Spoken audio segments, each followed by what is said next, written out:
नमस्कार दोस्तों, आपके अपने YouTube चैनल स्टडी बुद्धा में आपका स्वागत है। यदि आप हमारे चैनल पे पहली बार आए हैं तो इसे सब्सक्राइब जरूर करें तथा साथ में बेल आइकन की घंटी को भी जरूर दबाएं। इससे आने वाला नोटिफिकेशन सर्वप्रथम आपको प्राप्त हो। शुरू करते हैं आज का करंट अफेयर। प्रश्न नंबर पहला है, हाल ही में कौन यूएस इंडिया टैक्स फोरम के प्रमुख बने हैं? ऑप्शन नंबर है Tarun Bajaj, option number B है Sushil Sharma, option number C है Geeta Kapoor, option number D है भरत के। इसका सही आंसर है option number A, Tarun Bajaj. इसका सही आंसर क्या है? तरुण बजाज। जो ये आपको चित्र में दिखाई दे रहे हैं, ये कौन है?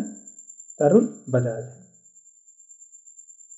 यूएस इंडिया टैक्स फोरम आधिकारिक तौर पर 25 फरवरी 2020 को लॉन्च किया गया था।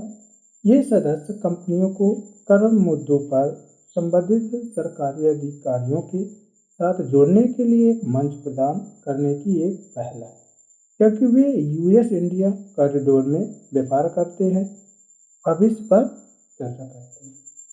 प्रश्न नंबर 2 देखते हैं, हाल ही में भारत से ईवी निर्यात करने वाली पहली बहुराष्ट्रीय कंपनी कौन बनी है? ऑप्शन नंबर ए है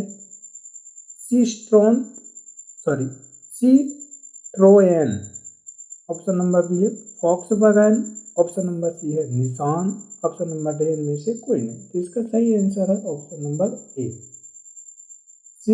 सिट्रोएन। क्या है? सिट्रोएन। ये जो गाड़ी खड़ी है ये सिट्रोएन की है। जो फ्रांसीसी वाहन निर्माता सिट्रोएन है, कौन है? सिट्रोएन ने इंडोनेशिया में made in India EC3 electronic वाहन की 500 इकाइयों का निर्यात करके एक उपलब्धि हासिल की है, जो कि बहुराष्ट्रीय कार निर्माता द्वारा ईवी निर्यात करने का ये पहला उदाहरण है। प्रश्न नंबर 3 देखते हैं, हाल ही में क्यूएस वर्ल्ड यूनिवर्सिटी रैंकिंग में कौन सी भारतीय विश्वविद्यालय शीर्ष पर है? ऑप्शन नंबर है दिल्ली विश्वविद्यालय, ऑप्शन नंबर बी है Banaras university, option number C है JNU university, option number D Hari Singh Gour विश्वविद्यालय। इसका सही आंसर है option number C, JNU university. JNU तो 2024 में QX वर्ल्ड यूनिवर्सिटी रैंकिंग में JNU ने शीर्ष स्थान हासिल किया, जो कि भारतीय शिक्षा जगत के लिए एक महत्वपूर्ण उपलब्धि है। QS वर्ल्ड यूनिवर्सिटी रैंकिंग में भारत का प्रदर्शन अंतर्राष्ट्रीय शिक्षा समुदाय में इसके बढ़ते कद का एक प्रमाण है। शीर्ष 200 में प्रविष्टियों की संख्या के लिए अगर देखा जाए तो क्षेत्रीय स्तर पर 5वें स्थान पे है भारत, और शीर्ष महाविद्यालयों में देखा जाए तो ये 6वें स्थान पे है। तथा भारत को अगर वैश्विक मंच के स्तर पे देखा जाए तो एक ज्ञान महाशक्ति के रूप में अपनी स्थिति मजबूत कर रहा है। JNU का फुल फॉर्म क्या होता है? जवाहरलाल नेहरू यूनिवर्सिटी, जिसकी स्थापना सन 1969 में हुई है, और इसका मुख्यालय कहाँ?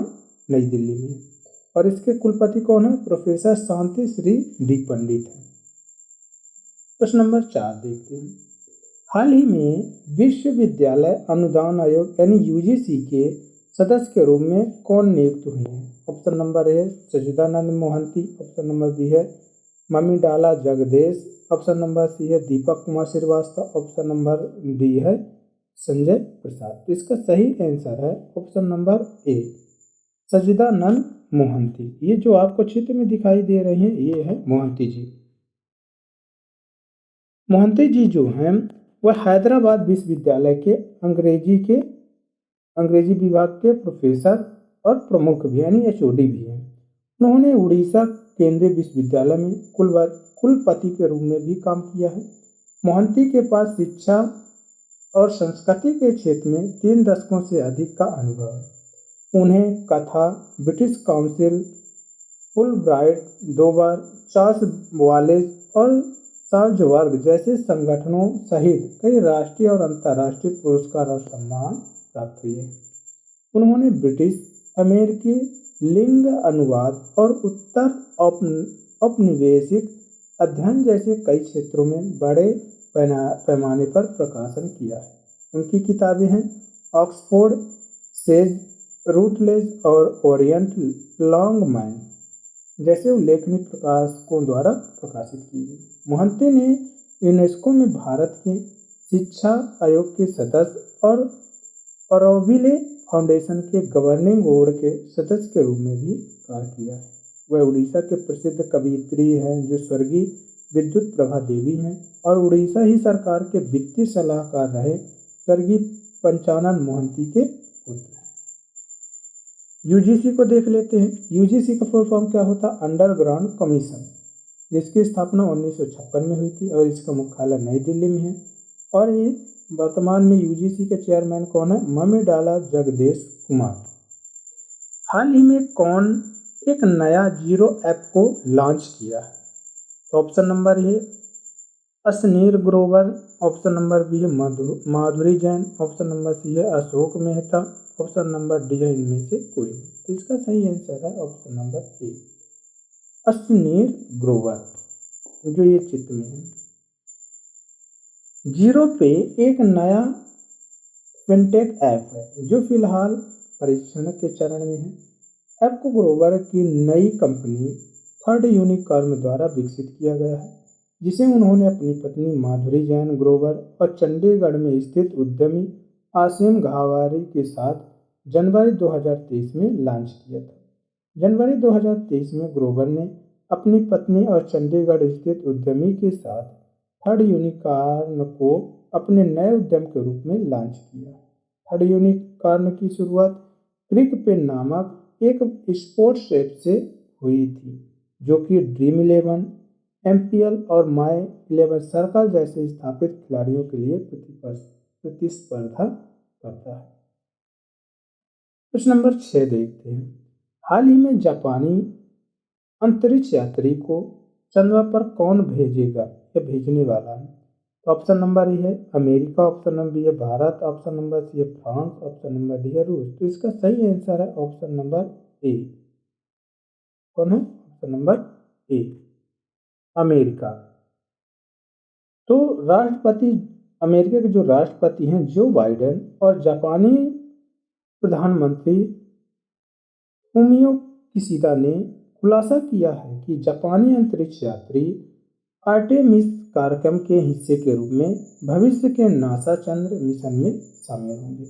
बाइडेन ने यह भी कहा है कि 2 जापानी अंतरिक्ष यात्री भविष्य में नासा के चंद्र मिशन में शामिल होंगे और एक चंद्रमा पर उतरने वाला पहला गैर अमेरिकी बन जाएगा।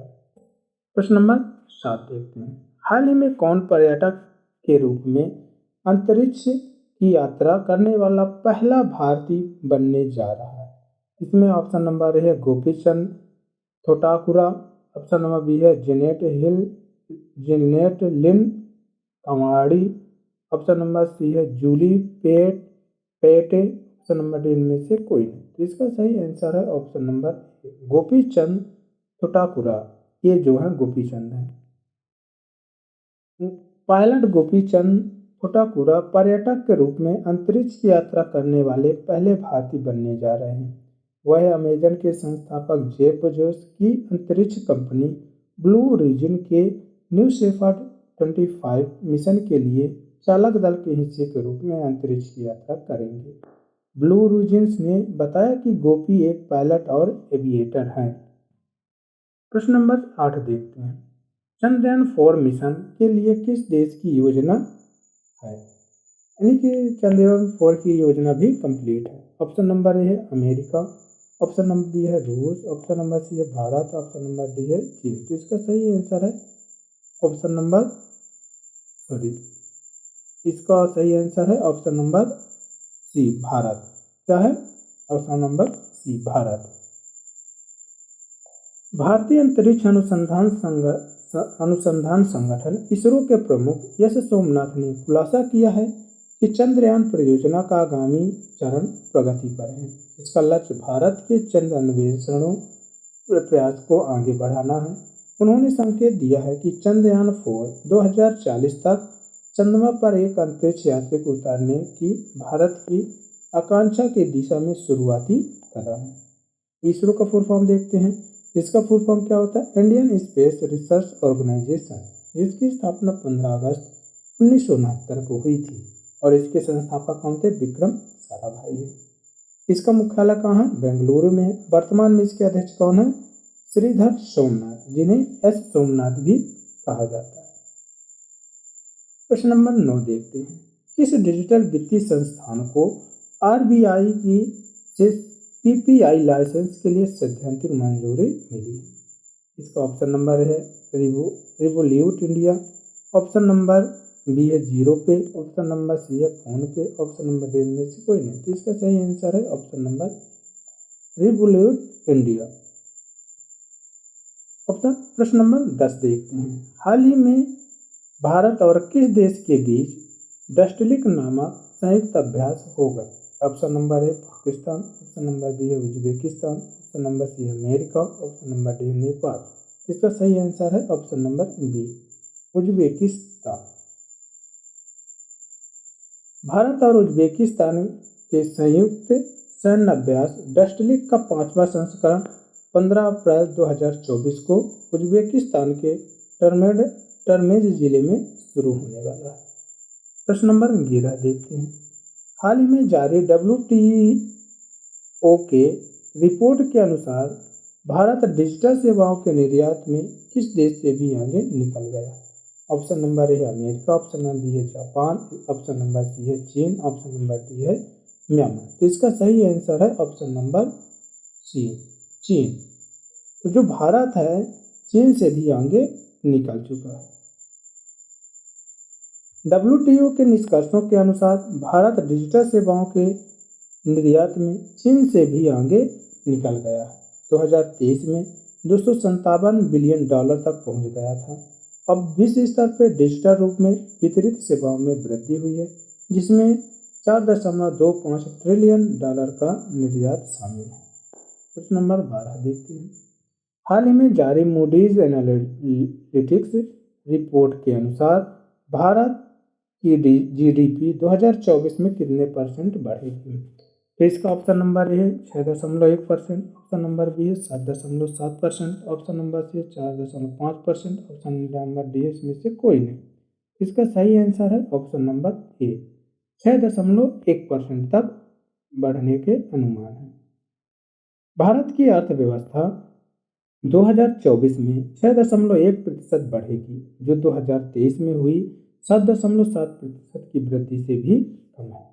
मूडीज एनालिटिक्स ने APAC outlook listening through the noise शीर्षक वाली अपनी रिपोर्ट में कहा है कि दक्षिण व दक्षिण पूर्व एशिया की अर्थव्यवस्था में इस साल सबसे मजबूत उत्पादन देखने को मिलेगा, लेकिन वैश्विक महामारी के बाद देरी से वापस के कारण उनका प्रदर्शन प्रभावित हुआ है। हमें उम्मीद है कि भारत की GDP पिछले साल 7.7% के बाद 2024 में 6.1% तक बढ़ेगी। प्रश्न नंबर 13 देखते हैं। हाल ही में विश्व चागास रोग दिवस कब मनाया गया है? ऑप्शन नंबर ए है 10 अप्रैल, ऑप्शन नंबर बी है 14 अप्रैल, ऑप्शन नंबर सी है 10 मार्च, ऑप्शन नंबर डी है 14 मार्च। इसका सही आंसर है ऑप्शन नंबर बी 14 मार्च। क्या है? 14 मार्च को है। 14 मार्च को इसकी मनाई गई है। विश्व चागास रोग दिवस पहली बार 14 अप्रैल 2020 को मनाया गया था। कब मनाया गया था? 14 अगस्त 2020 को। और इसकी थीम क्या है? इसकी थीम है चागास रोग से निपटना, जल्दी पता लगाएं और जीवन की देखभाल करें। चागास रोग, जिसे साइलेंट एंड साइलेस्ट के रूप में भी जाना जाता है, ये प्रोटोजोआ वर्ग के ट्रिप्नोसोमा क्रूजी के कारण होता है। जो ट्राइटोमिनाई या किसिंग बग्स परिवार द्वारा प्रेषित होता है, जो काटने या सोच के माध्यम से स्वस्थ व्यक्तियों को संक्रामित करता है। इसके लक्षण अगर देखा जाए, यह रोग बुखार, इसमें क्या क्या लक्षण होते हैं? बुखार, सिर दर्द, चकत्ते, सूजन संबंधी गांठें पड़ जाती हैं, मतली या दस्त लगना और मांसपेशियों या पेट में दर्द के रूप में भी प्रकट होता है। धन्यवाद दोस्तों। यदि आप हमारे इस वीडियो से प्रभावित हैं तो इसे सब्सक्राइब जरूर करें तथा आपके मन में जो भी विचार हों तो उसे कमेंट करें तथा उसमें देखें कि क्या सही है क्या नहीं, और कमेंट जरूर करें तथा साथ में इसे अपने दोस्तों को शेयर भी करें। Thanks watching this video.